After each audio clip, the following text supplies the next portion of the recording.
Nous l'avons vu dans la vidéo précédente, le modèle opérationnel cloud garantit des changements majeurs pour accompagner l'accélération de votre entreprise et répondre aux enjeux des responsables cloud. Mais comment font les entreprises pour le mettre en place? C'est la question à laquelle nous allons répondre aujourd'hui avec François.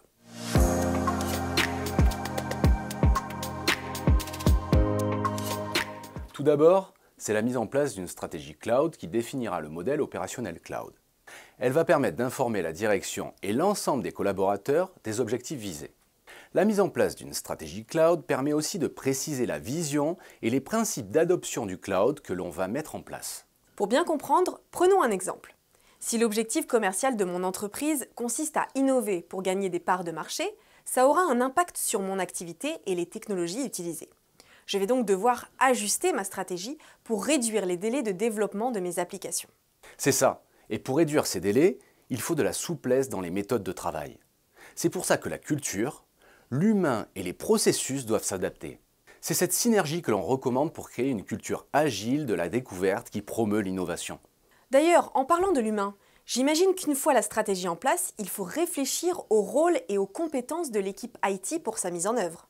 En fait, dès que les membres de votre équipe IT améliorent leurs compétences, leur agilité et leur capacité d'innovation, vous pouvez commencer à profiter des avantages de votre transformation cloud. C'est un véritable modèle itératif. Tout en restant ambitieux, il faut y aller étape par étape. Mon conseil, c'est de travailler étroitement avec votre équipe RH pour cartographier comment les équipes et les individus interagiront avec le cloud. C'est indispensable, car les changements auront également des conséquences sur les départements chargés de la sécurité, de la gouvernance, mais aussi de la finance. Les changements effectués ne doivent pas faire perdre les équipes en efficacité. D'ailleurs, on peut parler d'une option, c'est la mise en place d'un centre d'excellence cloud. Le but, c'est de relever les défis humains lorsque les entreprises mettent en place leur modèle opérationnel cloud, c'est ça? Exactement. Un deuxième aspect concerne l'optimisation des processus pour concilier vos nouvelles méthodes de travail et votre nouvelle approche de la gouvernance dans le cloud. Comme point de départ, je vous recommande de commencer par définir vos processus en effectuant une évaluation des risques et des capacités. D'accord, donc on comprend que les entreprises qui disposent donc d'un cadre de gouvernance cloud adéquate peuvent adopter le cloud d'une façon plus sûre et plus évolutive. Et l'appui technologique dans tout ça? Attention, ce n'est pas parce qu'on voit l'aspect technologique comme la partie la plus tangible et la plus intéressante de votre modèle opérationnel cloud qui doit en être le sujet principal.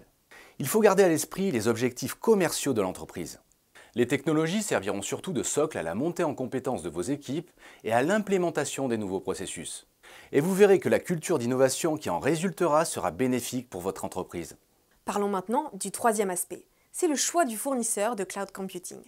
On peut opter pour un fournisseur unique ou pour une stratégie multi-cloud en se basant sur des facteurs comme le coût, la proximité géographique, mais aussi et surtout les services offerts. Oui, et avec toutes les offres en produits, outils et compétences que compte le marché, il faut vraiment permettre à vos équipes de choisir des outils adaptés à leurs besoins.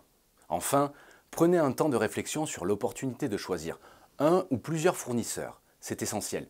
Vous avez à présent un plan pour effectuer la transition de votre modèle opérationnel vers le cloud, mais il manque encore la préparation opérationnelle. C'est précisément ce dont nous parlons dans la troisième et dernière vidéo de la série.